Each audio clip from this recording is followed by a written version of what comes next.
ओम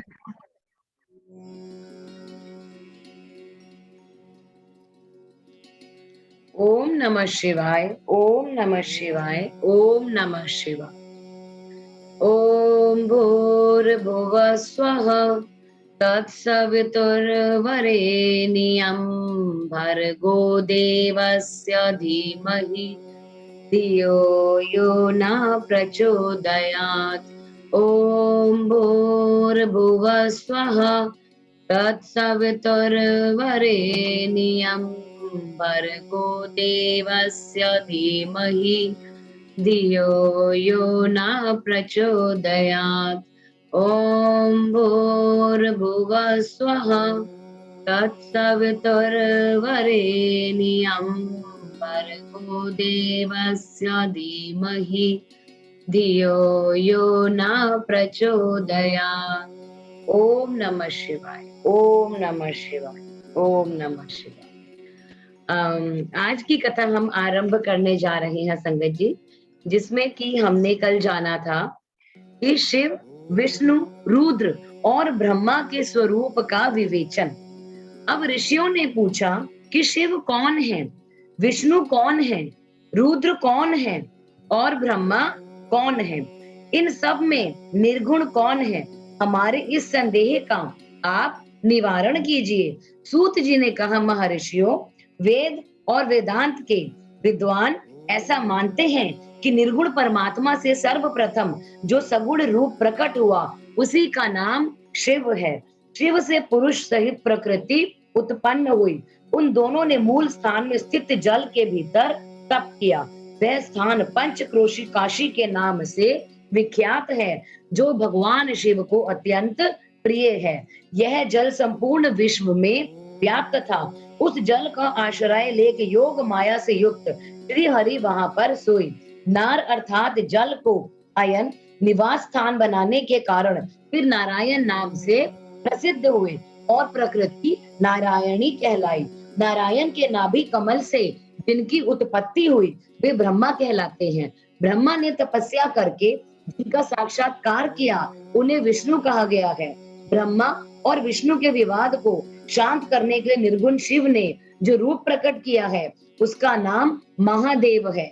उन्होंने कहा, मैं शंभु ब्रह्मा जी के ललाट से प्रकट होऊंगा। इस कथन के अनुसार समस्त लोकों पर अनुग्रह करने के लिए जो ब्रह्मा जी के ललाट से प्रकट हुए उनका नाम रुद्र हुआ। इस प्रकार रूप रहित परमात्मा सबके चिंतन का विषय बनने के लिए साकार रूप में प्रकट हुए। वे ही साक्षात भक्त वत्सल शिव हैं। तीनों गुणों से भिन्न शिव में तथा गुणों के धाम रुद्र में उसी तरह वास्तविक भेद नहीं है जैसे सुवर्ण और उसके आभूषणों में है। नहीं है, दोनों के रूप और कर्म एक समान है। दोनों समान रूप से भक्तों को उत्तम गति प्रदान करने वाले हैं। दोनों समान रूप से सबके सेवनीय हैं तथा नाना प्रकार के लीला विहार करने वाले हैं। भयानक पराक्रमी रुद्र सर्वथा शिव रूप ही है। वे भक्तों की कार्य की सिद्धि के निमित्त विष्णु और ब्रह्मा जी की सहायता करने के लिए प्रकट हुए हैं। अन्य जो देवता जिस क्रम से प्रकट हुए हैं उसी क्रम से लय को प्राप्त होते हैं, परंतु रुद्र देव उस तरह लीन नहीं होते। उनका साक्षात शिव में ही लय होता है। ये प्राकृत प्राणी रुद्र में मिलकर ही लय को प्राप्त हो जाते हैं, परंतु रुद्र इनमें मिलकर लय को नहीं प्राप्त होते। यह भगवती श्रुति का उपदेश है। सब लोग रुद्र का भजन करते हैं, किंतु रुद्र किसी का भजन नहीं करते। वे भक्त वत्सल होने के कारण कभी कभी अपने आप भक्त जनों का चिंतन कर लेते हैं। जो दूसरे देवता का भजन करते हैं वे उसी में लीन होते हैं, इसलिए वे दीर्घ काल के बाद रुद्र में लीन होने का अवसर पाते हैं। अब जो कोई रुद्र के भक्त हैं वे तत्काल शिव हो जाते हैं, अतः उनके लिए दूसरे की अपेक्षा नहीं रहती। यह सनातन श्रुति का उपसंदेश है कि जो अज्ञान अनेक प्रकार का होता है, परंतु विज्ञान का एक ही स्वरूप है, वह अनेक प्रकार का नहीं होता। उसको समझने के प्रकार मैं बताऊंगा, तुम लोग उसे आदर पूर्वक सुनो। ब्रह्मा से लेकर तरण पर्यंत जो कुछ भी यहाँ देखा गया है वह सब शिव रूप ही है। उसमें नानात्व की कल्पना मिथ्या है। सृष्टि के पूर्व भी शिव की सत्ता बताई गई है। सृष्टि के मध्य में भी शिव विराज रहे हैं। सृष्टि के अंत में भी शिव रहते हैं। और जब सब कुछ शून्यता में परिणत हो जाता है, उस समय भी शिव की सत्ता ही रहती है। अतः मुनीश्वरों, शिव को ही चतुर्गुण कहा गया है। वे ही शिव शक्तिमान होने के कारण सगुण जानने योग्य हैं। इस प्रकार वे सगुण निर्गुण के भेद दो प्रकार के हैं।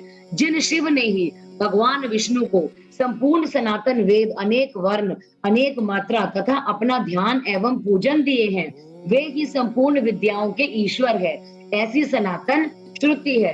अतएव शंभु को वेदों का प्राकट्यकर्ता तथा वेदपति कहा गया है। वे ही सब पर अनुग्रह करने वाले साक्षात शंकर हैं।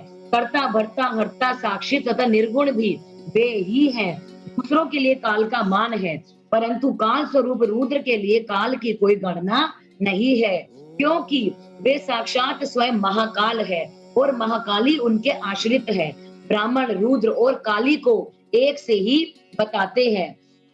उन दोनों ने सत्य लीला करने वाली अपनी इच्छा से ही सब कुछ प्राप्त किया है। शिव का कोई उत्पादक नहीं है, उनका कोई पालक और संहारक भी नहीं है। ये स्वयं सबके हेतु हैं।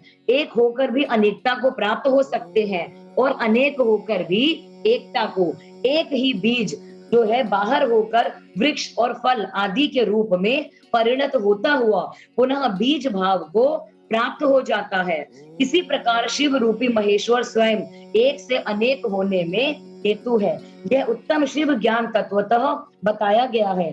ज्ञानवान पुरुष ही इसको जानता है, दूसरा और कोई नहीं। अब मुनि बोले, सूत जी, आप लक्षण सहित ज्ञान का वर्णन कीजिए, जिसको जानकर मनुष्य शिव भाव को प्राप्त हो जाता है। सारा जगत शिव कैसे है, अथवा शिव ही संपूर्ण जगत कैसे है? ऋषियों का यह प्रश्न सुनकर पौराणिक शिरोमणि सूत जी ने भगवान शिव के चरणार विंदों का चिंतन करके उनसे कहा, अब शिव संबंधी तत्व ज्ञान का वर्णन, उसकी महिमा, कोटि रुद्र संहिता का महात्म्य एवं उपसंहार। अब सूत जी ने कहा, ऋषियों, मैंने शिव ज्ञान जैसे सुना है, मैं तुम्हें वैसे बताता हूँ। तुम सब लोग सुनो। वह अत्यंत गुहा और परम मोक्ष स्वरूप है। ब्रह्मा, नारद, सनकादि मुनि, व्यास और कपिल, इनके समाज में इन्हीं लोगों ने निश्चय करके ज्ञान का जो स्वरूप बताया है, उसी को यथार्थ ज्ञान समझना चाहिए। संपूर्ण जगत शिवमय है। यह ज्ञान सदा अनुशीलन करने योग्य है। सर्वज्ञ विद्वान को यह निश्चित रूप से जानना चाहिए, शिव सर्वमय है। ब्रह्मा से लेकर कर्ण पर्यंत जो कुछ जगत दिखाई देता है, वह सब शिव ही है। वे महादेव जी शिव कहलाते हैं। जब उनकी इच्छा होती है, अब वे इस जगत की रचना करते हैं। वे ही सबको जानते हैं, उनको कोई नहीं जानता। वे इस जगत की रचना करके स्वयं इसके भीतर प्रविष्ट होकर भी इससे दूर हैं। वास्तव में उनका इसमें प्रवेश नहीं हुआ है, क्योंकि वे निर्लिप्त सच्चिदानंद स्वरूप हैं। जैसे सूर्य आदि ज्योतियों का जल में प्रतिबिंब पड़ता है, अर्थात परछाई पड़ती है, वास्तव में जल के भीतर उनका प्रवेश नहीं होता। उसी तरह साक्षात शिव के विषय में समझना चाहिए। वस्तुतः तो ही वे स्वयं ही सब कुछ हैं। मतभेद ही अज्ञान है, क्योंकि शिव से भिन्न किसी द्वैत वस्तु की सत्ता नहीं है।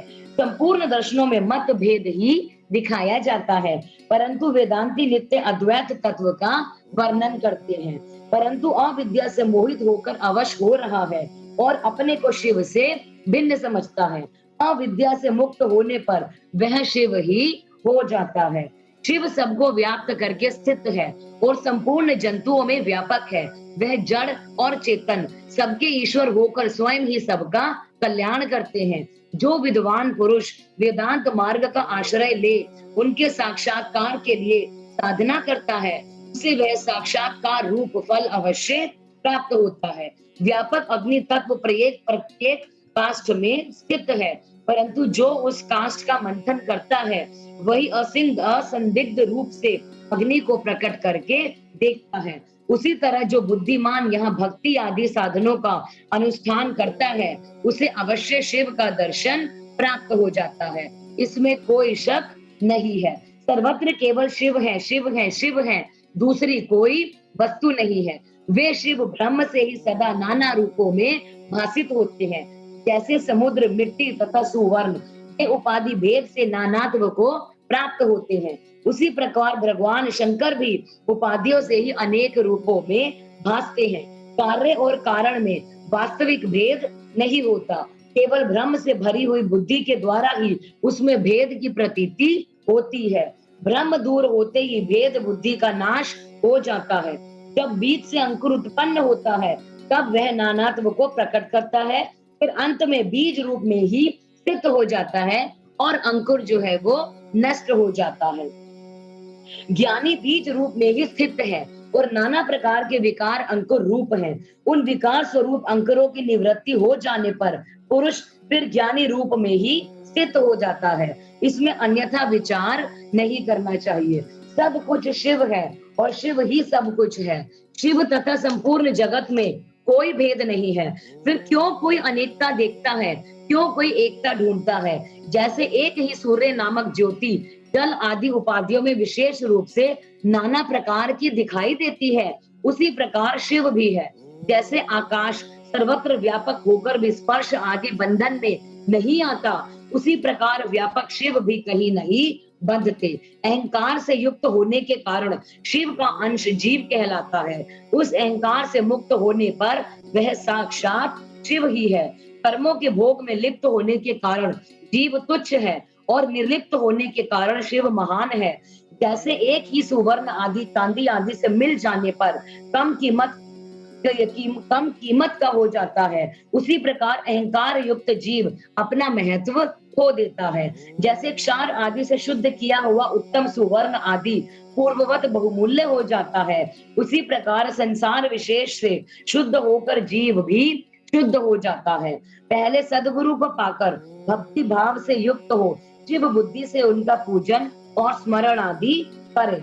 गुरु में शिव बुद्धि करने से सारे पाप आदि मल शरीर से निकल जाते हैं। उस समय अज्ञान नष्ट हो जाता है और मनुष्य ज्ञानवान हो जाता है। उस अवस्था में अहंकार मुक्त निर्मल बुद्धि वाला जीव भगवान शंकर के प्रसाद को पुनः शिव रूप हो जाता है। जैसे दर्पण में अपना रूप दिखाई देता है, उसी तरह उसे सर्वत्र शंभु का साक्षात्कार होने लगता है। वही जीवन मुक्त कहलाता है। शरीर गिर जाने पर वह जीवन मुक्त ज्ञानी शिव में मिल जाता है। शरीर प्रारब्ध के अधीन है, जो उसे देह के अभिमान से रहित है, उसे ज्ञानी माना गया है। जो शुभ वस्तु को पाकर खुशी से खिल नहीं उठता, अशुभ को पाकर क्रोध या शोक नहीं करता तथा सुख दुख आदि सभी द्वंद्वों में एक जैसा रहता है, वह ज्ञानवान कहलाता है। आत्मचिंतन तथा तत्वों के विवेक से ऐसा प्रयत्न करे कि शरीर से अपनी प्रकृति का बोध हो जाए। मुक्ति की इच्छा रखने वाले पुरुष शरीर एवं उसके अभिमान को त्याग कर अहंकार शून्य एवं मुक्त हो सदाशिव में विलीन हो जाता है। अब अध्यात्म चिंतन एवं भगवान शिव की भक्ति ये ज्ञान के मूल कारण है। भक्ति से साधन विषय प्रेम की उपलब्धि बताई गई है। प्रेम से श्रवण होता है, श्रवण से सत्संग प्राप्त होता है, सत्संग से ज्ञानी गुरु की उपलब्धि पाता है और गुरु की कृपा से ज्ञान प्राप्त हो जाने पर मनुष्य निश्चय ही मुक्त हो जाता है। इसलिए जो समझदार है उसे सदा शंभु का ही भजन करना चाहिए। जो अनन्य भक्ति से युक्त होकर शंभु का भजन करता है या उसे अंत में अवश्य ही मोक्ष प्राप्त हो जाता है। अतः मुक्ति की प्राप्ति के लिए भगवान शंकर से बढ़कर दूसरा कोई देवता नहीं है। उनकी शरण लेकर जीव संसार बंधन से छूट जाता है। ब्राह्मणों, इस प्रकार वहां पधारे हुए ऋषियों ने परस्पर निश्चय करके जो यह ज्ञान की बात बताई है, इसे अपनी बुद्धि के द्वारा प्रयत्न पूर्वक धारण करना चाहिए। हे मुनीश्वरों, तुमने जो कुछ पूछा था वह सब मैंने तुम्हें बता दिया है। इसे तुम्हें प्रयत्न पूर्वक गुप्त रखना चाहिए। बताओ अब और क्या सुनना चाहते हो? अब ऋषि बोले, व्यास शिष्य, आपको नमस्कार है। आप धन्य हैं, शिव भक्तों में श्रेष्ठ हैं। आपने हमें शिव तत्व संबंधी परम उत्तम ज्ञान का श्रवण कराया है। आपकी कृपा से हमारे मन की भ्रांति मिट गई है। हम आपसे मोक्षदायक शिव तत्व का ज्ञान पाकर संतुष्ट हो गए हैं। अब सूत जी ने कहा, द्विजो, जो नास्तिक हो, श्रद्धाहीन हो, चट हो और जो भगवान शिव का भक्त नहीं होता, इस विषय को सुनने की रुचि नहीं रखता, उसे इस तत्व ज्ञान का उपदेश नहीं देना चाहिए। व्यास जी ने इतिहास, पुराणों, वेदों और शास्त्रों का बारंबार विचार करके उनका सार निकाल कर मुझे उपदेश दिया है। इसका एक बार श्रवण करने मात्र से सारे पाप नष्ट हो जाते हैं। भक्त को भक्ति प्राप्त होती है और भक्त की भक्ति बढ़ती है। दोबारा सुनने से उत्तम भक्ति प्राप्त होती है। तीसरी बार सुनने से मोक्ष प्राप्त होता है। अतः भोग और मोक्ष रूपी फल की इच्छा रखने वाले लोगों को इसका बारंबार श्रवण करना चाहिए। ऐसा करने पर उत्तम फल पाने के उद्देश्य से इस पुराण को संगत जी 5 आवृत्तियां करनी चाहिए। यानी कि ये जो पुराण है इसे हमें 5 बार पढ़ना चाहिए। ऐसा करने पर मनुष्य उसे अवश्य पाता है, इसमें कोई संदेह नहीं है, क्योंकि वे व्यास जी का वचन है। जिसने इस उत्तम पुराण को सुना है उसे कभी भी दुर्लभ नहीं है। यह शिव विज्ञान भगवान शंकर को अत्यंत प्रिय है। यह भोग और मोक्ष देने वाला और शिव भक्ति को बढ़ाने वाला है। इस प्रकार मैंने शिव पुराण की यह चौथी आनंददायिनी तथा परम पुण्यमय संहिता कही है, जो कोटि रुद्र संहिता के नाम से विख्यात है। जो पुरुष एकाग्रचित्त होकर भक्ति भाव से इस संहिता को सुनेगा या सुनाएगा, वह समस्त भोगों का उपभोग करके अंत में परम गति को प्राप्त हो जाएगा। इस प्रकार से संगत जी हमारा यहाँ पर कोटि रुद्र संहिता जो है वो हमारा संपूर्ण हुआ है। आज हम शुरू करेंगे उमा संहिता। भगवान श्री कृष्ण के तप से संतुष्ट हुए शिव और पार्वती का उन्हें अभीष्ट वर देना और भगवान शिव की महिमा। अब भगवान शिव और पार्वती श्री कृष्ण जी को क्या वर देते हैं इसके बारे में हम जानेंगे। यो दत्ते भुवनानि सप्त गुणवान सृष्टा रज्य संश्रय संगर्ता तम सामिंतो गुणवर्ती मायाम तीत्यस्थ सत्यानंद मनंत बोध ममलम ब्रह्मादि संज्ञास्त पदम नित्यम सत्व समन्वयादतिगम पूर्ण शिवम धीमहि। अर्थात जो रजोगुण का आश्रय लेकर संसार की सृष्टि करता है, सत्व गुण से संपन्न हो सातों भुवनों को धारण पोषण करता है, तमो गुण से युक्त होकर उनका संहार करते हैं तथा त्रिगुणमयी माया को लांघकर अपने शुद्ध स्वरूप में स्थित रहते हैं, उन सबके आनंद स्वरूप अनंत बोधमय निर्मल एवं पूर्ण ब्रह्म शिव का हम ध्यान करते हैं। वे ही सृष्टि काल में ब्रह्मा, पालन के समय विष्णु और संहार काल में रुद्र नाम धारण करते हैं तथा सदैव सात्विक भाव को अपनाने से ही प्राप्त होते हैं। अब ऋषि बोले, महाज्ञानी व्यास शिष्य सूत जी आपको नमस्कार है। आपने कोटि रुद्र नामक चौथी संहिता हमें सुना दी है। अब उमा संहिता के अंतर्गत नाना प्रकार के उपाख्यानों से युक्त जो परमात्मा सांब सदा शिव का चरित्र है उसका वर्णन कीजिए। अब सूत जी ने कहा, शौनक आदि महर्षियों, भगवान शिव का मंगलमय चरित्र परम दिव्य एवं भोग और मोक्ष को देने वाला है। तुम लोग प्रेम से इसका श्रवण करो। पूर्व काल में मुनिवर व्यास ने सनत कुमार के सामने ऐसे ही पवित्र प्रश्न को उपस्थित किया था और उसके उत्तर में उन्होंने भगवान शिव के उत्तम चरित्र का गान किया था।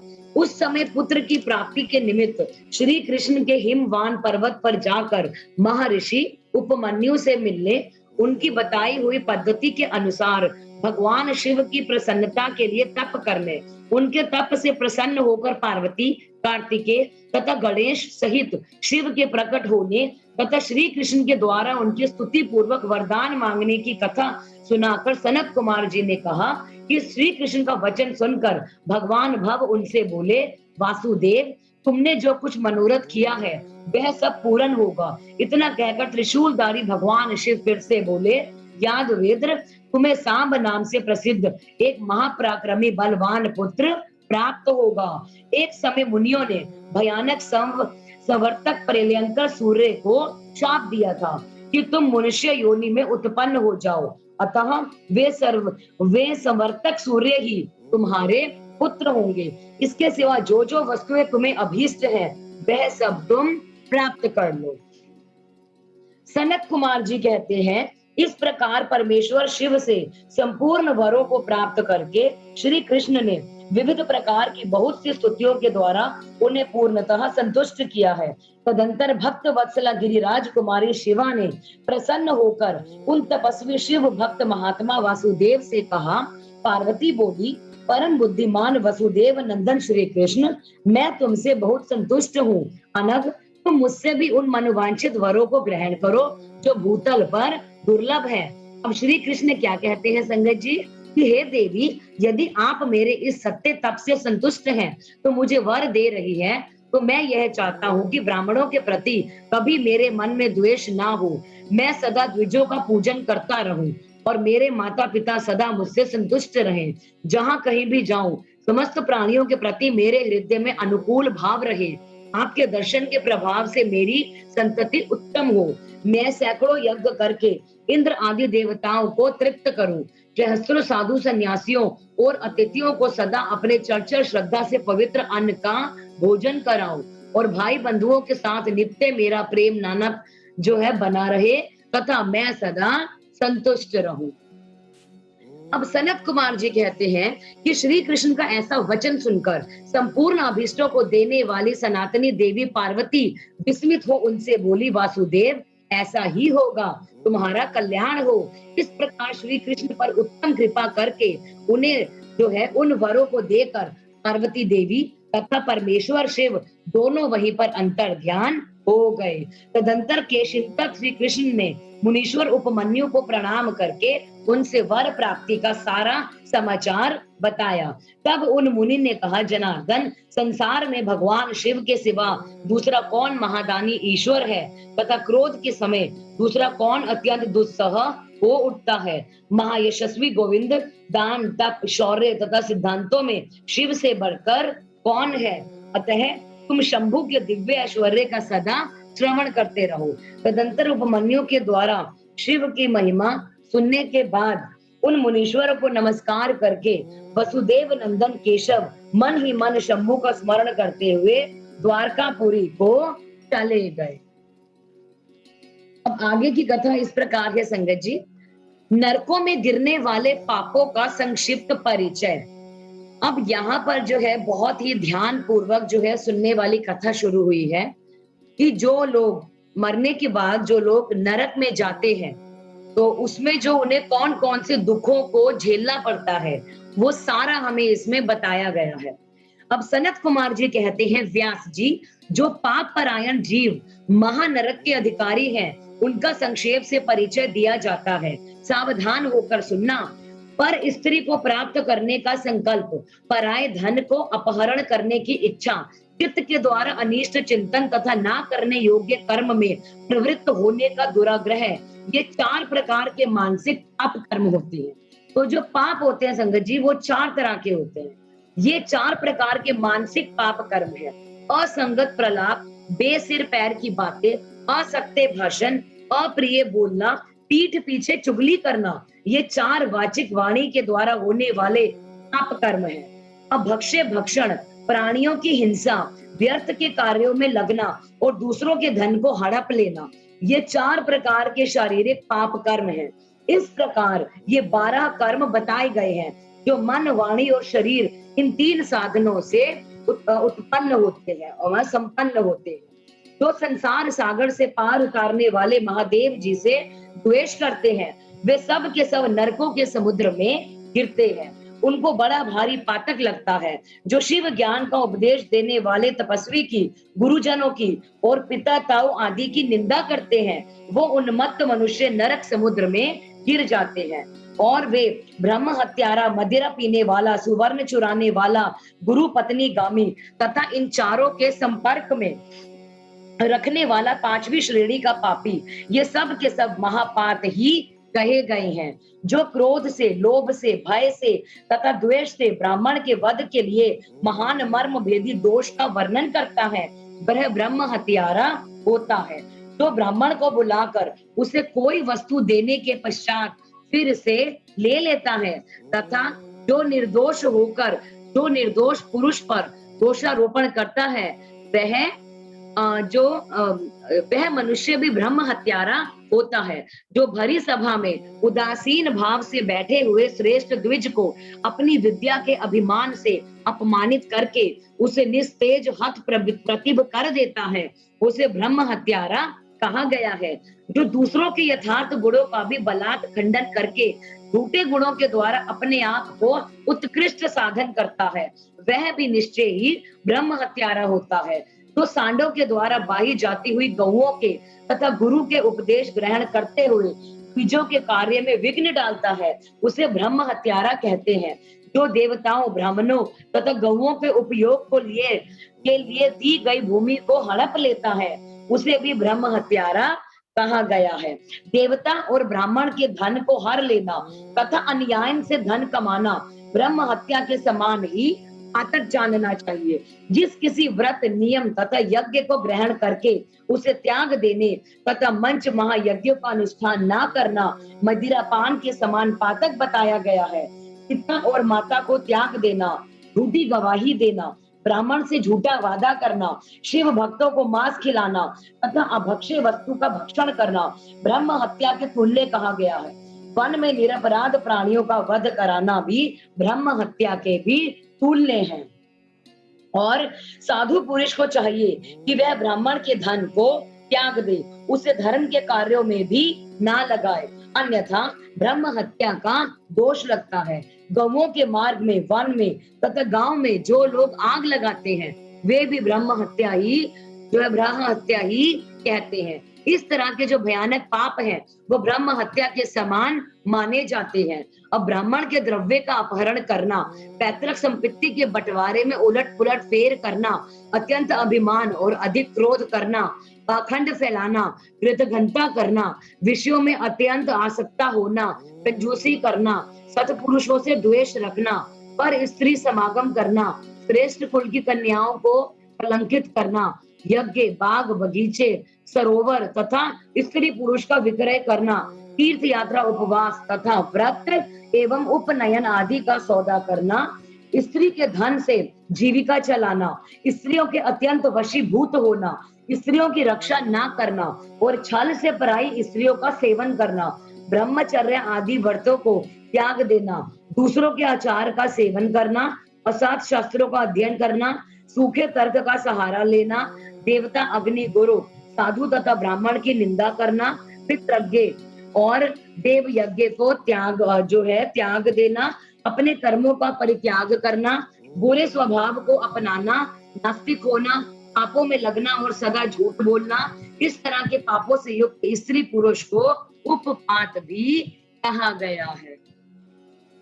अब जो मनुष्य गौओं, ब्राह्मण कन्याओं, स्वामी, मित्र तथा तपस्वी महात्माओं के कार्य नष्ट कर देते हैं, वे नरकगामी माने गए हैं। जो ब्राह्मणों को दुख देते हैं, उन्हें मारने के लिए शस्त्र उठाते हैं। जो द्विज होकर शूद्रों की सेवा करते हैं और जो कामवश मदिरापान करते हैं, जो पाप परायण, क्रूर तथा हिंसा के प्रेमी हैं और गौशाला में, अग्नि में, जल में, सड़कों पर, पेड़ों की छाया में, पर्वतों पर और बगीचों में तथा देव मंदिरों के आसपास मल मूत्र का त्याग करते हैं, बांस, ईंट, पत्थर, काठ, सींग और काली द्वारा जो रास्ता रूंधते या रोकते हैं, दूसरों के खेत आदि की सेवा, मेड़ मिट्टी देते हैं, छल से शासन करते हैं, छल कपट के ही कार्यों में लगे रहते हैं, किसी को ठग कर लाए हुए पाक, अन्न तथा वस्त्रों का भी छल से उपयोग करते हैं, जो स्त्री, पुत्र, मित्र, बाल, वृद्ध, दुर्बल, आतुर, भृत्य, अतिथि तथा बंधुजनों को भूखे छोड़कर स्वयं खा लेते हैं, जो अजितेंद्रिय पुरुष स्वयं नियमों को ग्रहण करके फिर उनसे घर बसा लेते हैं और फिर उन्हें त्याग देते हैं, और जो अजितेंद्रिय पुरुष स्वयं नियमों को ग्रहण करके फिर उन्हें त्याग देते हैं और संन्यास ग्रहण करके भी फिर से घर बसा लेते हैं, जो शिव प्रतिमा का भेदन करने वाले हैं, गौओं को क्रूरता पूर्वक मारते हैं और बारंबार उनका दमन करते हैं, जो दुर्बल पशुओं का पोषण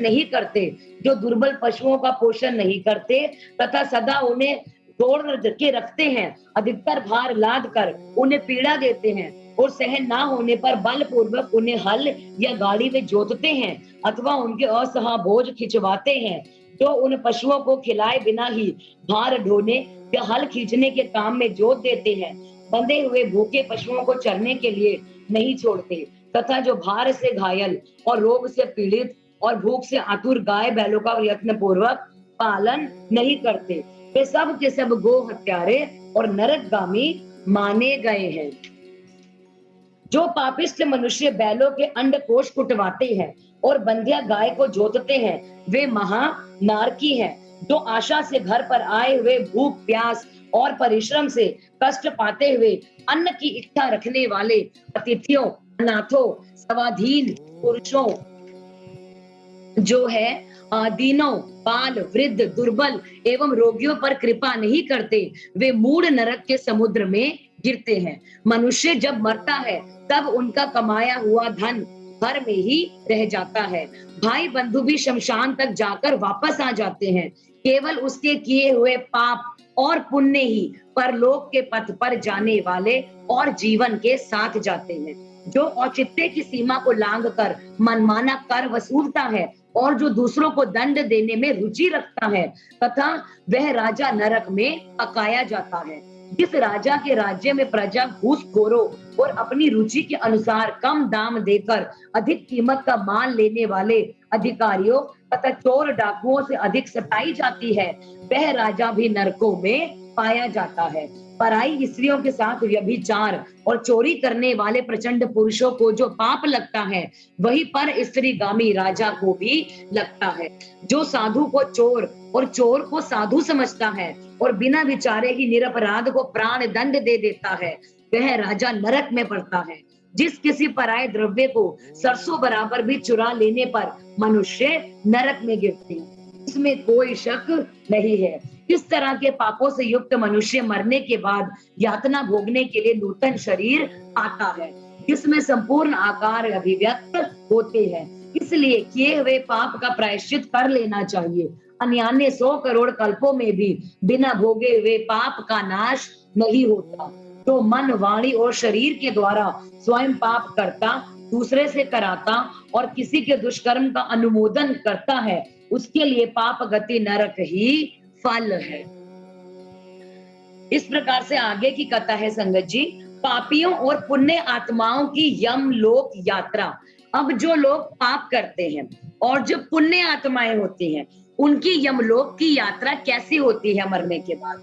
तो सनत कुमार जी कहते हैं, व्यास जी, मनुष्य 4 प्रकार के पापों से यमलोक में जाते हैं। यमलोक अत्यंत भयदायक और भयंकर होता है। वहां समस्त देहधारियों को विवश होकर जाना पड़ता है।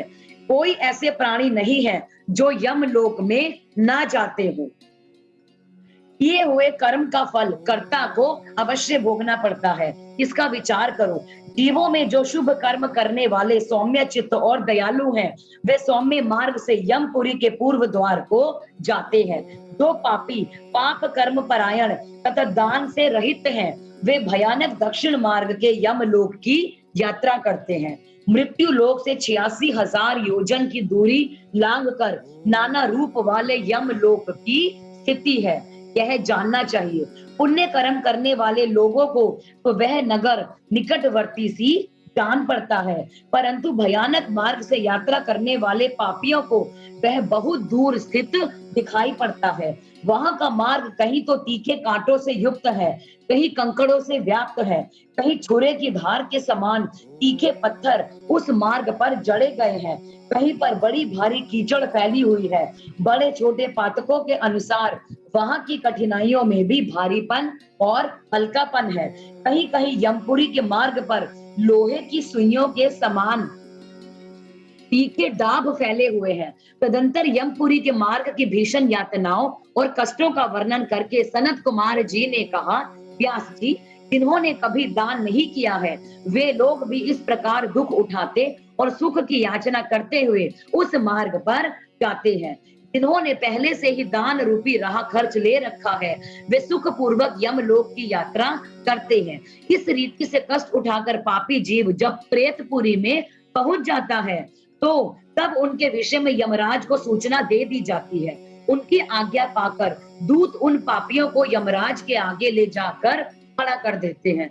वहां पर जो शुभ कर्म करने वाले लोग होते हैं, उनका यमराज स्वागत पूर्वक आसन देकर पाद्य और अर्घ्य निवेदन करके प्रिय बर्ताव के द्वारा सम्मानित करते हैं और कहते हैं कि वेदोक्त कर्म करने वाले महात्माओं, आप लोग धन्य हैं जिन्होंने दिव्य सुख की प्राप्ति के लिए पुण्य कर्म किया है।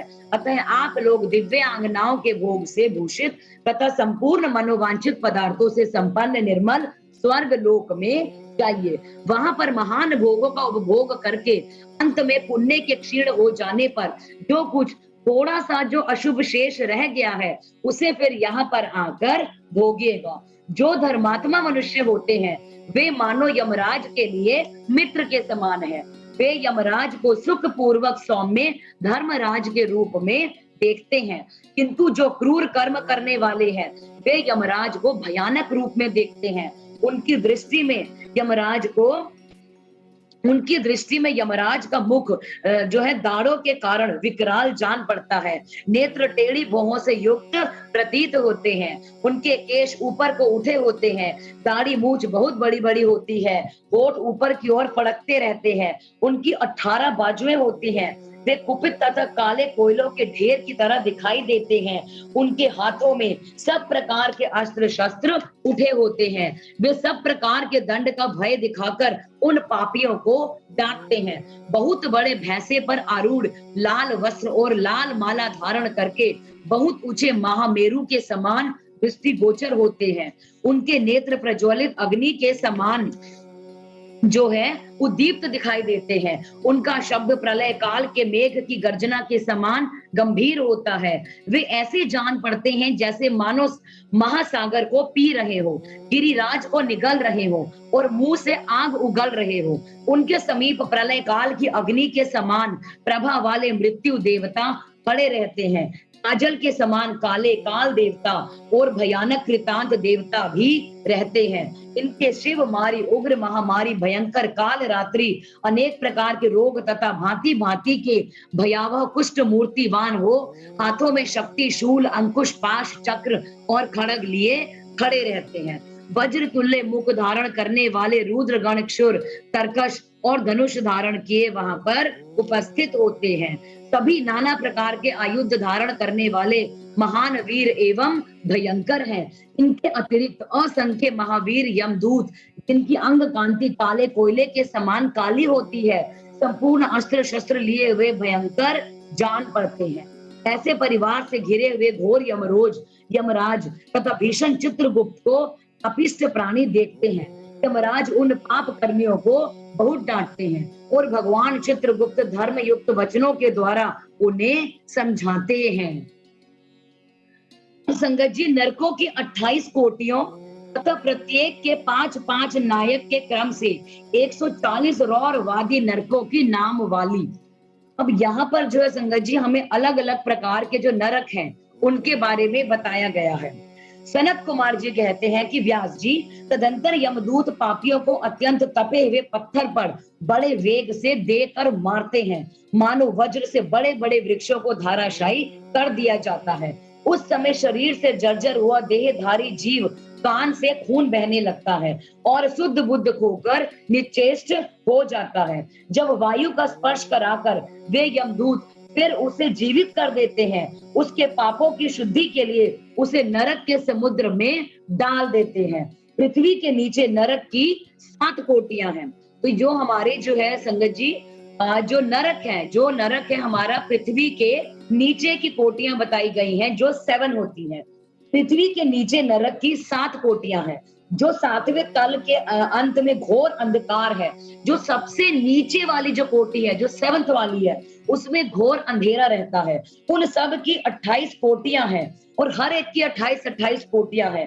पहली कोटि घोरा कही गई है क्योंकि संगत जी वहां पर सूर्य की रोशनी नहीं पहुंचती।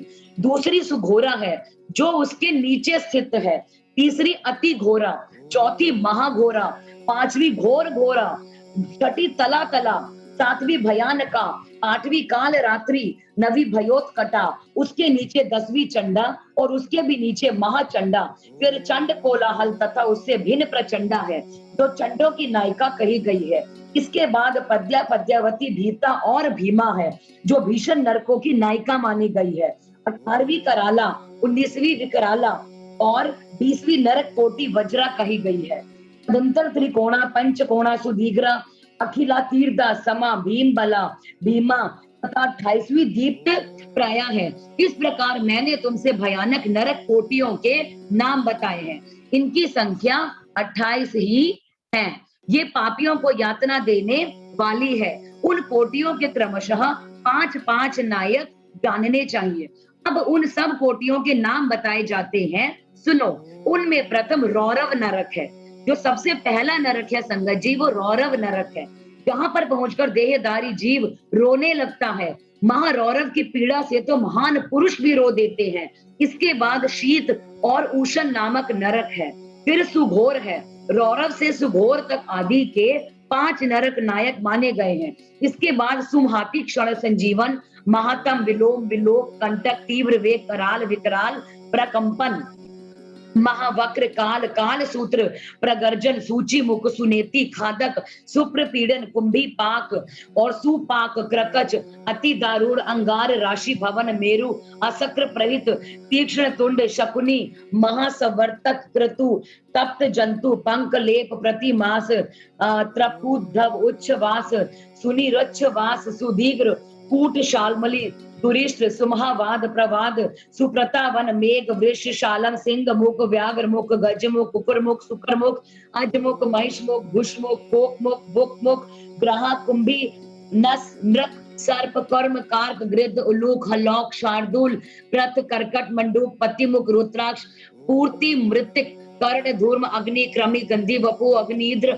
अति पृष्टि, रुद्री, राम, शव, भोजन, लाला भक्ष, अंतर भक्ष, सर्व भक्ष, सुधारूढ़, कंटक, सुविशाल, विकट, कट, पूतन, अंबरीश, कटह, कट, दायनी, व्याध, रणी, नदी, सुत, सुतप्त, लो, शयन, एक पाद, प्रपुरण, घोर, असिता, लवन और अस्थि भ्रंग, संपूर्ण विलासतम और असु यंत्र, कूट, पाश, प्रमर्दन, महाचूरन, असुचूरन, तप्त लोह में पर्वत, क्षुर, धारा, यमल, पर्वत, मूत्र कूप, विष्टा कूप और अश्रु कूप, शीतल, क्षार कूप, मुसलोलु खल, यंत्र, शिला, शकट, लांगल, लाल पत्र पवन, असी पत्र पवन, महाशकट, मंड रूप, मंडप, संबोह, अंस्ति भंग, तप्त, चंचल, अयोगुण, लोहे की गोली, बहुदुख, महाकलेश, कशमल, शमल, मलात, हाला, हल, विरूप, स्वरूप, यमुना गण, एक पाद, त्रिपाद, तीव्र, अचीवर और तम। इस प्रकार से संगत जी ये जो है हमें अलग जो है रौरव से लेके सुघोर तक के सारे जो नरक आते हैं हमें वो बताए गए हैं। इसी प्रकार ये 28 नरक और क्रमशः उनके 5-5 नायक कहे गए हैं। 28 कोटियों के क्रमश रौरव आदि 5-5 नरक ही बताए जाते हैं। उपर्युक्त 28 कोटियों को छोड़कर लगभग 100 नरक माने जाते हैं और महानरक मंडल 140 नरकों को बताया गया है। अब विभिन्न पापों के कारण मिलने वाली नरक यातना का वर्णन, कुकुर बलि, काक बलि एवं देवता आदि के लिए दी हुई बलि की आवश्यकता एवं महत्ता का प्रतिपादन।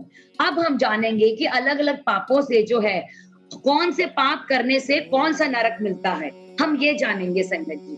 सनत कुमार जी कहते हैं, व्यास जी, इन सब भयानक पीड़ादायक नरकों में पापी जीवों को अत्यंत भीषण नरक यातना भोगनी पड़ती है।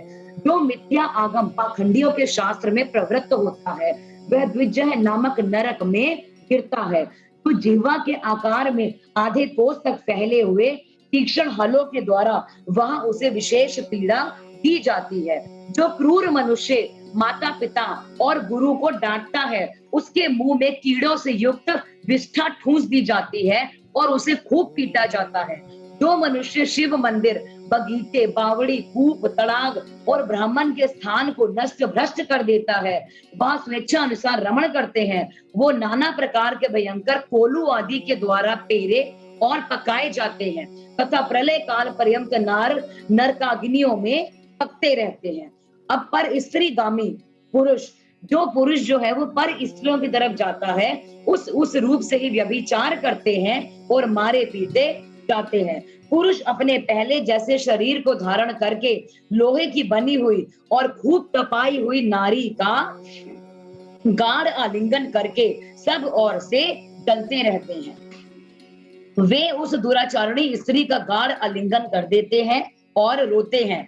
जो सत्पुरुषों की निंदा सुनते हैं, उनके कानों में लोहे या तांबे आंधी की बनी हुई कीलें आग से खूब तपाकर भर दी जाती हैं। इनके सिवा जस्ते, शीशे और पीतल को गलाकर पानी के समान करके उनके कानों में भर दिया जाता है। फिर बारंबार गर्म दूध और खूब तपाया हुआ तेल उनके कानों में डाल दिया जाता है। फिर उन कानों पर वज्र का सा लेप कर दिया जाता है। इस तरह क्रमशः उनके कानों को उपर्युक्त वस्तुओं से भरकर उनको नरक में यातनाएं दी जाती हैं। क्रमशः सभी नरकों में सब ओर से ये यातनाएं प्राप्त होती है और सभी नरकों की यातनाएं बड़ा कष्ट देने वाली होती हैं। जो माता पिता के प्रति भौहें टेढ़ी करता है अथवा उनकी ओर उद्दंडता पूर्वक दृष्टि डालता है या हाथ उठाता है, उनके मुखों को अंत तक लोहे की कीलों से दृढ़ता पूर्वक भर दिया जाता है। जो मनुष्य लुभाकर स्त्रियों की ओर अपलक दृष्टि से देखते हैं, उनकी आंखों में तपाकर आग के समान लाल की हुई सुइयां भर दी जाती है। जो देवता अग्नि, गुरु तथा ब्राह्मणों को अग्रभाग निवेदन किए बिना ही भोजन कर देता है, उनकी जिह्वा और मुख में लोहे की सैकड़ों कीलें तपाकर ठूस दी जाती है।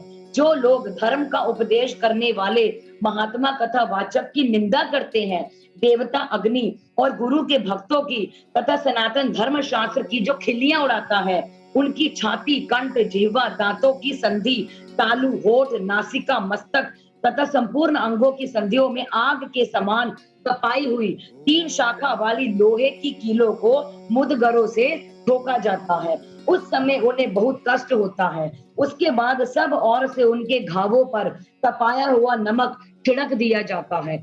फिर उस शरीर में सब और बड़ी-बड़ी यातनाएं होती हैं। जो पापी शिव मंदिर के पास अथवा देवता के बगीचे में मल मूत्र का त्याग कर देते हैं, उनके लिंग और अंडकोश को लोहे के मुदगरों से चूर-चूर कर दिया जाता है तथा आग से तपाई हुई सुइयां उसमें भर दी जाती हैं, जिससे मन और इंद्रियों को महान दुख होता है। जो धन रहते हुए भी तृष्णा के कारण उसका दान नहीं करते और जो भोजन के समय घर पर आए हुए अतिथि का अनादर करते हैं, वे पाप का फल पाकर अपवित्र नरक में गिरते हैं। जो कुत्तों और गौओं को उनका भाग अर्थात बलि ना देकर स्वयं भोजन कर लेते हैं, उनके खुले हुए मुंह में से 2 कीलें ठोक दी जाती हैं। यमराज के मार्ग का अनुसरण करने वाले जो श्याम और शबल, सांवले और चितकबरे 2 कुत्ते हैं, मैं उनके लिए यह अन्न का भाग देता हूँ। वे इस बलि को ग्रहण करें। पश्चिम वायव्य, दक्षिण और नैऋत्य दिशा में रहने वाले जो पुण्य आत्माएं कौए हैं, वे मेरी इस दी हुई बलि को ग्रहण करें। इस अभिप्रथा के 2 मंत्रों से क्रमशः कुत्ते और कौए को बलि देनी चाहिए।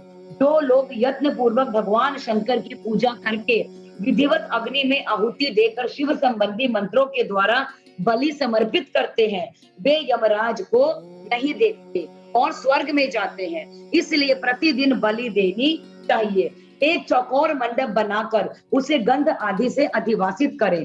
फिर ईशान कोण में धनवंतरी के लिए, पूर्व दिशा में इंद्र के लिए बलि दे, दक्षिण दिशा में यम के लिए और पश्चिम दिशा में सुदक्षोम के लिए और दक्षिणा दिशा में पितरों के लिए बलि देकर पुनः पूर्व दिशा में अर्यमा को अन्न का भाग अर्पित करे।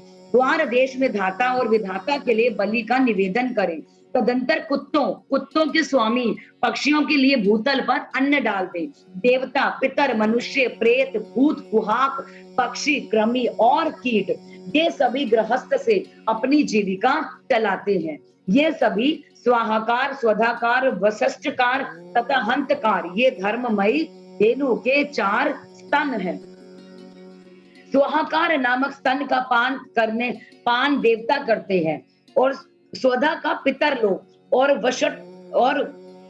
वशटकार का दूसरे देवता और भूतेश तथा हंतकार नामक स्तन का सदा ही मनुष्य गण पान करते हैं। जो मानव श्रद्धा पूर्वक इस धर्ममयी धेनु का सदा ठीक समय पर पालन करता है, वह अग्निहोत्री हो जाता है। जो स्वस्थ रहते हुए भी उसका त्याग कर देता है, वह अंधकार पूर्ण नरक में डूबता है। इसलिए उन सब को बलि देने के पश्चात द्वार पर खड़े होकर क्षण भर अतिथि की प्रतीक्षा करे। यदि कोई भूख से पीड़ित अथवा या उसी गांव का निवासी पुरुष मिल जाए, तो उसे अपने भोजन से पहले यथाशक्ति शुभ अन्न का भोजन कराएं। और जिसके घर से अतिथि निराश होकर लौटता है, वह अपना पाप दे बदले में उसका पुण्य लेकर चला जाता है। यमलोक के मार्ग में सुविधा प्रदान करने वाले विविध दानों का वर्णन। अब यमलोक के मार्ग में जो कठिनाइयां आती हैं, उनको किस प्रकार से संगत जी दूर किया जा सकता है। जो लोग इस समय मतलब हमारे बीच में नहीं है, उनकी परेशानियों को किस तरह से हम लोग जो है हटा सकते हैं। व्यास जी बोले, प्रभु पापी मनुष्य बड़े दुख से यमलोक के मार्ग में जाते हैं।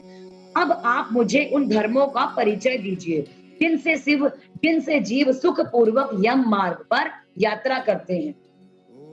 सनत कुमार जी ने कहा, मुने अपना किया हुआ शुभाशुभ कर्म बिना विचारे विवश होकर भोगना पड़ता है।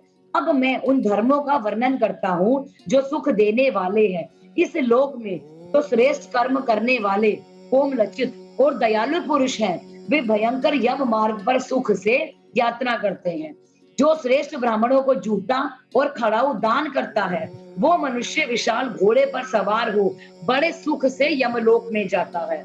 छत्र दान करने से मनुष्य उस मार्ग पर उसी तरह छाता लगाकर चलते हैं जैसे जहां पर छाते वाले लोग चलते हैं। जीविका का दान करने से मनुष्य रथ के द्वारा सुख से यात्रा करते हैं। शैया और आसन का दान करने से दाता यमलोक के मार्ग में विश्राम करते हुए सुख पूर्वक जाता है। जो बगीचे लगाता है और छायादार वृक्ष का आरोपण करता है अथवा सड़क के किनारे वृक्षारोपण करते हैं, वे धूप में ही बिना कष्ट उठाए यमलोक को जाते हैं। जो मनुष्य फुलवाड़ी लगाते हैं, वे पुष्पक विमान से यात्रा करते हैं। देव मंदिर बनाने वाले उस मार्ग के घर के भीतर क्रीड़ा करते हैं। जो यतियों के आश्रम का निर्माण कराते हैं और अनाथों के लिए घर बनवाते हैं, वे भी घर के भीतर क्रीड़ा करते हैं।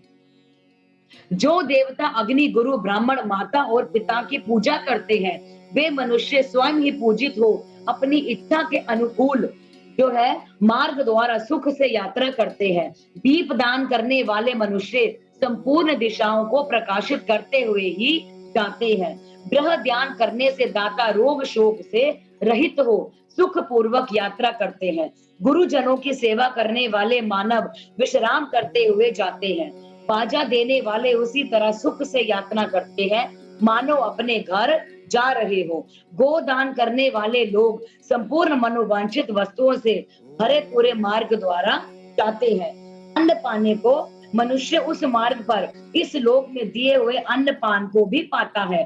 जो किसी को पैर धोने के लिए जल देता है, वह ऐसे मार्ग को जाता है जहां पर जल की सुविधा होती है। तो आदरणीय पुरुषों के पैरों में उबटन लगाता है, वह घोड़े की पीठ पर बैठकर यात्रा करता है। अब व्यास जी कहते हैं कि जो पाद्य, अभ्यंग, अंगरांग, दीपक, अन्न और घर दान करता है, उसके पास यमराज कभी नहीं जाते। सुवर्ण और रतन का दान करने से मनुष्य दुर्गम संकटों और स्थानों को लांघता हुआ जाता है। चांदी, गाड़ी ढोने वाली बैल, फूलों की माला दान करने से दाता सुख पूर्वक यमलोक में जाता है। इस तरह के दानों से मनुष्य सुख पूर्वक यमलोक की यात्रा करता है और स्वर्ग में सदा भांति भांति के भोगों को पाता है। सब दानों में अन्न दान को सबसे उत्तम बताया गया है, क्योंकि यह तत्काल तृप्ति प्रदान करने वाला और मन को प्रिय लगने वाला तथा बल और बुद्धि को बढ़ाने वाला है। मुनि श्रेष्ठ, अन्न दान के समान दूसरा कोई भी दान नहीं है, क्योंकि अन्न से ही प्राणी उत्पन्न होते हैं और अन्न के अभाव में ही मर जाते हैं। अतएव अन्न दान से महान पुण्य बताया गया है, क्योंकि अन्न के बिना भूख की आग से तृप्त हुए समस्त प्राणी मर जाते हैं। अतः अन्न का ही सब लोग प्रशंसा करते हैं, क्योंकि अन्न में ही सब कुछ प्रतिष्ठित है। अन्न के समान दान ना तो हुआ है और ना ही कभी होगा। मुने, यह संपूर्ण जगत अन्न से ही धारण किया जाता है। लोक में अन्न को बलकारक बताया गया है, क्योंकि अंत में प्राण प्रतिष्ठित हैं। प्राप्त हुए अन्न की कभी भी निंदा ना करें और ना किसी तरह उसे फेंके। कुत्ते और चांडाल के लिए भी किया हुआ अन्न दान कभी नष्ट नहीं होता। जो मनुष्य थके मांदे और अपरिचित पथिक को अन्न देता है या देते समय कष्ट का अनुभव नहीं करता, वह समृद्धि का भागी होता है। महामुने, जो देवताओं, पितरों, ब्राह्मणों और अतिथियों को अन्न से तृप्त कर देता है, उसे महान पुण्य फल की प्राप्ति होती है। अन्न और जल का दान शूद्र और ब्राह्मण के लिए भी समान रूप से महत्व रखता है। अन्न की इच्छा वाले पुरुष से उसका गोत्र, शाखा, स्वाध्याय और देश नहीं पहुंचना चाहिए। अन्न साक्षात ब्रह्मा है और अन्न साक्षात विष्णु और शिव है। इसलिए अन्न के समान दान ना तो कोई हुआ है और ना ही कोई होगा। जो पहले बड़ा भारी पाप करके पीछे अन्न का दान करने वाला हो जाता है, वो सब पापों से मुक्त होकर स्वर्ग लोक में चला जाता है। अन्न, जल, घोड़ा, गो, वस्त्र, शैया, छत्र और आसन, इन 8 वस्तुओं के दान यमलोक के लिए उत्तम माने गए हैं। इस प्रकार दान विशेष से जो है मनुष्य विमान पर बैठकर धर्मराज के नगर में जाता है। इसलिए सबको दान करना चाहिए। महामुने, जो इस प्रसंग को सुनता एवं श्राद्ध में ब्राह्मणों को सुनाता है, उसके पितरों का अक्षय अन्न दान प्राप्त हो जाता है। अब जल दान, जलाशय निर्माण, वृक्षारोपण, सत्य भाषण और तप की महिमा। सनत कुमार जी कहते हैं, व्यास जी, जल दान सबसे उत्तम है। वह सब दानों में सबसे उत्तम दान है, क्योंकि जल सभी जीव समुदाय को तृप्त करने वाला जीवन कहा गया है। इसलिए बड़े खुशी के साथ अनिवार्य रूप से प्रपादान, पोसला चलाकर दूसरों को पानी पिलाने का प्रबंध करना चाहिए। जलाशय का निर्माण इस लोक और परलोक में भी महान आनंद की प्राप्ति कराने वाला होता है। यह सत्य है, इसमें कोई शक नहीं है। इसलिए मनुष्य को चाहिए कि वह कुआं, बावड़ी और तालाब बनवाए। कुएं में जब पानी निकल आता है, तब वह पापी पुरुष के पाप कर्म का आधा भाग हर लेता है तथा सत कर्म में लगे हुए मनुष्य के सदा समस्त पापों को हर लेता है। जिसके खुदवाए हुए जलाशय में गो, ब्राह्मण तथा साधु पुरुष सदा पानी पीते हैं, वह अपने सारे वंश का उद्धार करता है। और जिसके जलाशय में गर्मी के मौसम में भी अनिवार्य रूप से पानी टिका रहता है, वह कभी दुर्गम एवं विषम संकट को नहीं प्राप्त होता। जिसके पोखर में केवल वर्षा ऋतु में जल ठहरता है, उसे प्रतिदिन अग्निहोत्र करने का फल मिलता है।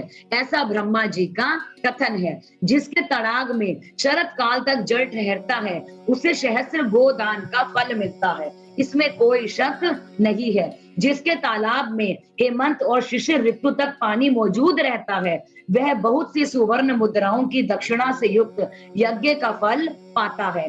जिसके सरोवर में वसंत और ग्रीष्म काल तक पानी बना रहता है और उसे अतिरात्र और अश्वमेघ यज्ञों का फल मिलता है, ऐसा मनीषी महात्माओं का कथन है। मुनिवर व्यास, जीवों को तृप्ति प्रदान करने वाले जलाशय के उत्तम फल का वर्णन किया गया है। अब वृक्ष लगाने में जो गुण है, उसका वर्णन सुनो कि वृक्ष लगाने के संगत जी क्या क्या फायदे होते हैं। जो अपनी बीती है तथा आने वाली संपूर्ण पीढ़ियों को तार देता है, इसलिए वृक्ष अवश्य लगाना चाहिए। ये वृक्ष लगाने वाले के पुत्र होते हैं, इसमें कोई शक नहीं है। वृक्ष लगाने वाला पुरुष परलोक में जाने पर अक्षय लोकों में पाया जाता है। पोखरा खुदाने वाला, वृक्ष लगाने वाला और यज्ञ कराने वाला जो द्विज होता है, वह तथा दूसरे सत्यवादी पुरुष जो स्वर्ग से कभी नीचे नहीं गिरते। सत्य ही पर ब्रह्मा है, सत्य ही परम तप है, सत्य ही श्रेष्ठ यज्ञ है और सत्य ही उत्कृष्ट शास्त्रों का ज्ञान है। सोए हुए पुरुषों में सत्य ही जागता है, सत्य ही परम पद है, सत्य से ही पृथ्वी टिकी हुई है और सत्य में ही सब कुछ प्रतिष्ठित है। तप, यज्ञ, पुण्य, देवता, ऋषि और पितरों का पूजन, जल और विद्या ये सब सत्य पर ही अवलंबित है। सबका आधार सत्य है। सत्य ही यज्ञ, तप, दान, मंत्र, सरस्वती देवी तथा ब्रह्मचर्य है। ओमकार भी सत्य रूप ही है। सत्य से ही वायु चलती है, सत्य से ही सूर्य तपता है, सत्य से ही आग जलाती है और सत्य से ही स्वर्ग टिका हुआ है। लोक में संपूर्ण वेदों का पालन तथा संपूर्ण तीर्थों का स्नान करने वाले सत्य से ही सुलभ हो जाता है। इस सत्य से सब कुछ प्राप्त होता है, इसमें कोई शक नहीं है। एक सहस्त्र अश्वमेध और लाखों यज्ञ एक और तराजू पर रखे जाएं और दूसरी ओर सत्य हो तो सत्य का ही पलड़ा भारी होता है। देवता, पितर, मनुष्य, नाग, राक्षस तथा चराचर प्राणियों सहित समस्त लोग सत्य से ही प्रसन्न होते हैं। सत्य को परम धर्म कहा गया है। सत्य को ही पर ब्रह्मा कहते हैं। इसलिए सदा सत्य बोलना चाहिए। सत्य परायण मुनि अत्यंत दुष्कर तप करके स्वर्ग को प्राप्त हुए हैं तथा सत्य धर्म में अनुरक्त रहने वाले सिद्ध पुरुष भी सत्य से ही स्वर्ग के निवासी होते हैं। अतः सदा सत्य बोलना चाहिए। सत्य से बढ़कर दूसरा कोई धर्म नहीं है। सत्य रूपी तीर्थ अगाध, विशाल, सिद्ध एवं पवित्र जलाशय है। उसमें योग युक्त होकर मन के द्वारा स्नान करना चाहिए। सत्य को परम पद कहा गया है। जो मनुष्य अपने लिए, दूसरे लिए अथवा अपने बेटे के लिए भी झूठ नहीं बोलते, वे ही स्वर्गगामी है। वेद, यज्ञ तथा मंत्र ये ब्राह्मणों में सदा निवास करते हैं, परंतु असत्यवादी ब्राह्मणों में इनकी प्रतीति नहीं होती। अतः सदा सत्य बोलना चाहिए। तदंतर तप की बड़ी भारी महिमा बताते हुए सनत कुमार जी ने कहा, मुने, संसार में ऐसा कोई सुख नहीं है जो तपस्या के बिना सुलभ होता है। तप से ही सारा सुख मिलता है। जो इस बात को वेद वेत्ता पुरुष जानते हैं और ज्ञान, विज्ञान, आरोग्य, सुंदर रूप, सौभाग्य तथा शाश्वत सुख तप से ही प्राप्त होते हैं। तपस्या से ही ब्रह्मा बिना परिश्रम के ही संपूर्ण विश्व की सृष्टि करते हैं। तपस्या से ही विष्णु इसका पालन करते हैं। तपस्या के बल से ही रुद्र देव संहार करते हैं तथा तप के प्रभाव से ही शेष अशेष भूमंडल को धारण करते हैं। अब वेद और पुराणों के स्वाध्याय तथा विविध प्रकार के दान की महिमा, नरकों का वर्णन, उनमें गिरने वाले पापों का दिग्दर्शन, पापों के लिए सर्वोत्तम प्रायश्चित, शिव स्मरण तथा ज्ञान के महत्व का प्रतिपादन। अब सनत कुमार जी कहते हैं, मुने, जो वन में जंगली फल मूल खाकर तप करता है और जो वेद की एक ऋचा का स्वाध्याय करता है, इन दोनों का फल एक समान है। श्रेष्ठ द्विज वेदों अध्ययन से जिस पुण्य को पाता है, उससे दुगना फल वह वेद को पढ़ाने से पाता है। मुने, जैसे चंद्रमा और सूर्य के बिना जगत में अंधकार छा जाता है, उसी प्रकार पुराण के बिना ज्ञान का आलोक नहीं रह जाता। अज्ञान का अंधकार छाया रहता है, इसलिए सारा पुराण का अध्ययन करना चाहिए। अज्ञान के कारण नरक में पड़कर सदा संतप्त होने वाले लोग को तो शास्त्रों का ज्ञान देकर समझाता है। वह पुराण वक्ता अपनी इसी महत्ता के कारण सदा पूजनीय है। जो साधु पुरुष पुराण वक्ता विद्वान को दान का पात्र समझकर बड़ी प्रसन्नता के साथ उसे उत्तमोत्तम वस्तुएं देता है, वह परम गति को प्राप्त हो जाता है। तो सुपात्र ब्राह्मण को भूमि, गौ, रथ, हाथी और सुंदर घोड़े देता है। जन्म में उसके पुण्य फल का वर्णन सुनो। वह इस जन्म में और परलोक में भी संपूर्ण अक्षय मनोरथों को पा लेता है तथा अश्वमेध यज्ञ के फल का भागी होता है। अब मुनीश्वर, जो पुरुष भगवान शिव की कथा सुनता है अथवा वह कर्मों के विशाल वन को जलाकर संसार में तर जाता है, जो 2 घड़ी, 1 घड़ी अथवा एक क्षण भी भक्ति भाव से भगवान शिव की कथा को संगत जी सुनता है, उनकी कभी भी दुर्गति नहीं होती। मुने, संपूर्ण दानों अथवा संपूर्ण यज्ञों में जो पुण्य होता है, वह फल शिव पुराण सुनने से अविचल रूप में प्राप्त हो जाता है। व्यास जी, विशेषतः कलयुग में पुराण श्रवण के सिवा मनुष्यों के लिए दूसरा कोई श्रेष्ठ मार्ग धर्म नहीं है। तो ये आज की बात की गई है संगत जी कि कलयुग में इस पुराण को पढ़ने से बेहतर धर्म और कोई नहीं है। वही उनके लिए मोक्ष और ध्यान रूपी फल देने वाला बताया गया है। शिव पुराण का श्रवण और शिव नाम का कीर्तन मनुष्यों के लिए कल्प वृक्ष का रमणीय फल है, इसमें कोई शक नहीं है। अब यज्ञ, दान, तप और तीर्थ सेवन से जो फल मिलता है उसी को मनुष्य पुराणों के सुनने से ही पा लेता है। प्रतिदिन सुपात्र लोगों को बड़े बड़े दान देने चाहिए, वे दान दाता के उद्धारक होते हैं। विप्रवर, सुवर्ण दान, गोदान और भूमि दान ये पवित्र दान होते हैं जो दाता को तो तारते हैं, लेने वाले को भी उद्धार करते हैं। सुवर्ण दान, गोदान और पृथ्वी दान, इन श्रेष्ठ दानों को करके मनुष्य सारे पापों से मुक्त हो जाते हैं। तुला दान की बड़ी प्रशंसा की गई है। गौ और पृथ्वी के दान भी प्रशस्त एवं समान शक्ति वाले हैं, परंतु सरस्वती का दान इन सब से अधिक उत्तम है। नित्य दुही जाने वाली गाय, छाता, वस्त्र, जूता, अन्न और जल, ये सारी वस्तुएं याचकों को देनी चाहिए। ब्राह्मणों को तथा अपीड़ित याचकों को जो संकल्प पूर्वक धनादि वस्तुओं का दान करता है उससे दाता मनस्वी होता है। लोकों में जो जो अत्यंत अभीष्ट और प्रिय है वह यदि घर में हो तो उसे अक्षय बनाने की इच्छा वाले पुरुष को, गुणवान पुरुष को दान करना चाहिए। तुला पुरुष का दान सब दानों में उत्तम होता है। जो अपने लिए कल्याण चाहे उसे तराजू पर बैठना और अपने शरीर से तोली गई वस्तु का दान करना चाहिए। दिन में, रात में, दोनों संध्याओं के समय, दोपहर में, आधी रात के समय तथा भूत, वर्तमान और भविष्य तीनों कालों में मन, वाणी और शरीर के द्वारा किए गए सारे पापों को तुला पुरुष का दान जो है वो दूर कर देता है। इसके बाद ब्रह्म दान का महात्म्य एवं ब्रह्मांड का वर्णन करके सनत कुमार जी ने कहा, मुनिवरों में श्रेष्ठ व्यास, पाताल लोक से ऊपर जो नरक होता है उनका वर्णन मुझसे सुनो। पापी पुरुष उन्हीं में यातनाएं भोगते हैं।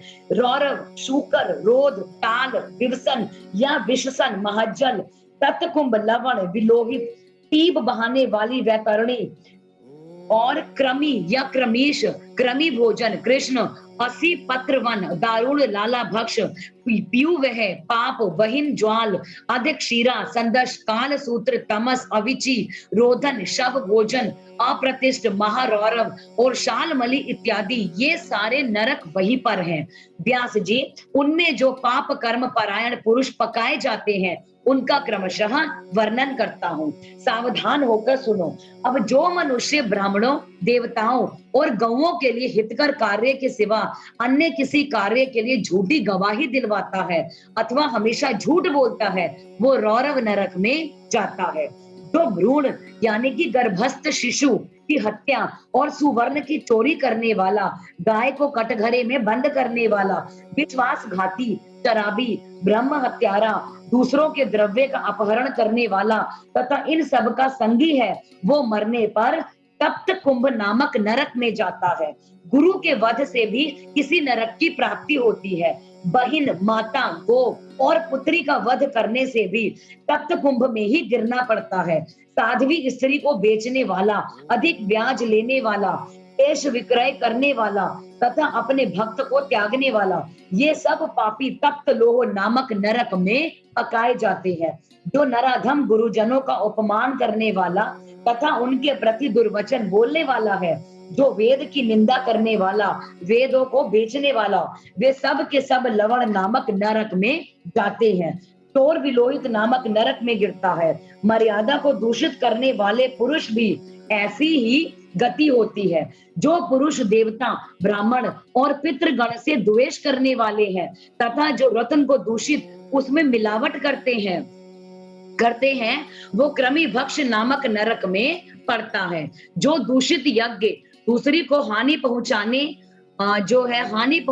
के लिए अभिचारक प्रयोग या हिंसा प्रधान तामस यज्ञ करता है वह क्रमिश नामक नरक में पड़ता है। जो नराधम, पितृगण, देवगण और अतिथियों को छोड़कर बलि वैष्णव देव के द्वारा देवता आदि का भाग उन्हें अर्पण किए बिना ही भोजन कर लेता है वो उग्र लाला भक्ष नरक में गिरता है। वह जो शास्त्र समूहों का निर्माण करता है उसे भी उसी में जाना पड़ता है। जो द्विज अनजत्य से सेवा लेता है असत दान को ग्रहण करता है, यज्ञ के अन्य अधिकारियों से यज्ञ कराता है और अभक्ष्य भक्षण करता है, ये सब के सब रुधि रौद पीयू वह नामक नरक में गिरते हैं। जो सोम रस को बेचने वाले हैं, उनकी भी यही गति होती है। यज्ञ और ग्राम को नष्ट करने वाला घोर बैतरणी नदी में पड़ता है। जो नई जवानी से मत वाले वो धर्म की मर्यादा को तोड़ देते हैं, अपवित्र आचार विचार से रहते हैं, छल कपट से जीविका चलाते हैं, वे कृत्य नामक नरक में गिरते हैं। जो अकारण ही वृक्षों को काटते हैं और वह असी पत्र पवन नामक नरक में जाता है। भेड़ों को बेचकर जीविका चलाने वाला तथा पशुओं की हिंसा करने वाला कसाई बहिन ज्वाल नामक नरक में गिरते हैं। भ्रष्टाचारी ब्राह्मण, क्षत्रिय और वैश्य तथा जो कच्चे खपड़ों अथवा ईंट आदि को पकाने के लिए पजावे में आग देता है, वे सब उसी वहिन ज्वाल नरक में गिरते हैं। जो व्रतों का लोप करने वाले तथा अपने आश्रम से घिरे हुए वे दोनों ही प्रकार के पुरुष अत्यंत दारुण संदर्श नामक नरक की यातना में पड़ते हैं। जो ब्रह्मचारी होकर भी सपने में वीर्य स्खलन करते हैं और जो पुत्रों से विद्या पढ़ते हैं, वे स्वभोजन नामक नरक में गिरते हैं। इस तरह ये कथा और भी सैकड़ों हजारों नरक हैं। उनमें पाप कर्मी प्राणी यातनाओं की आग में डालकर पकाए जाते हैं। इन उपर्युक्त पापों के समान और भी बहुत सारे पाप कर्म हैं संगत जी, जिनमें नरकों में पड़कर मनुष्य भोगा करते हैं।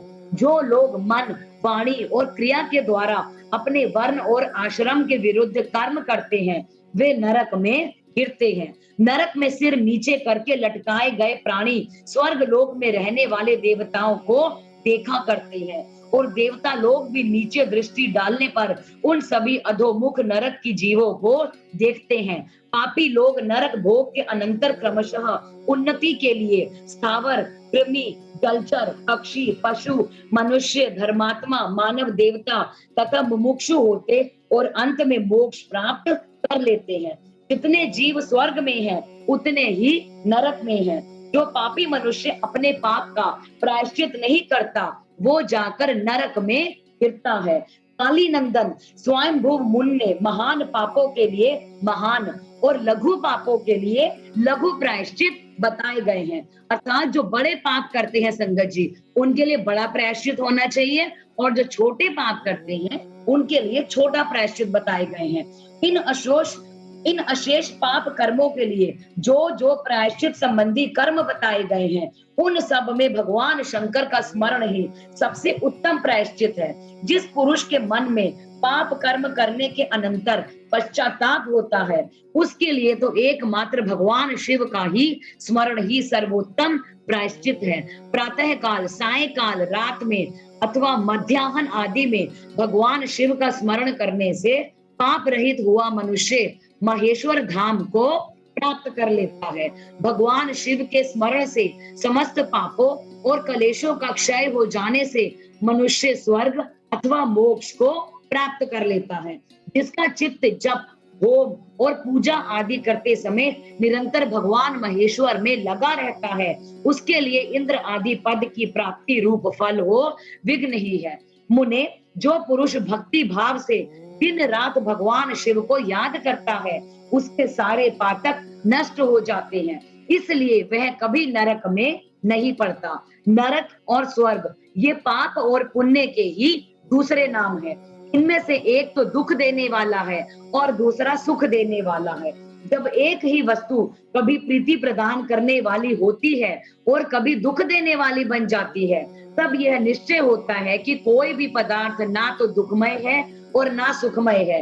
ये सुख दुख तो मन के ही विकार हैं। ज्ञान ही पर ब्रह्मा है, ज्ञान ही तात्विक बोध का कारण है। यह सारा चराचर विश्व ज्ञानमय है।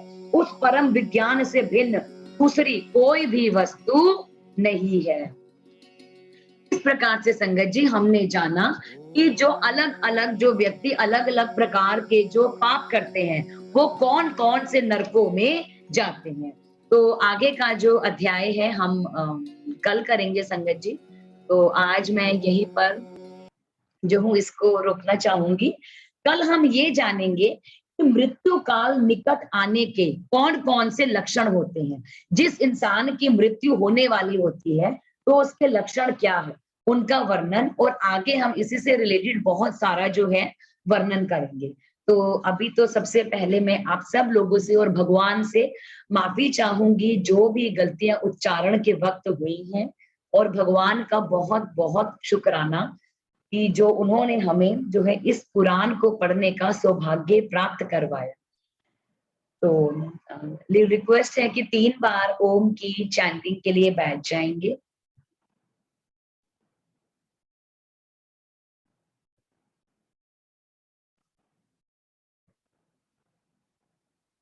ओ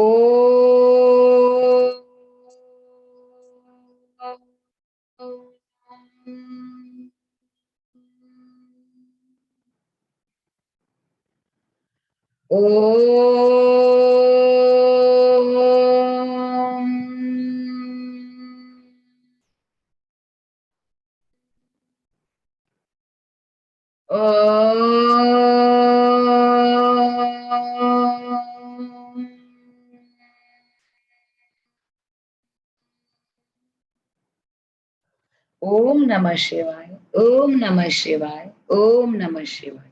जय गुरु जी।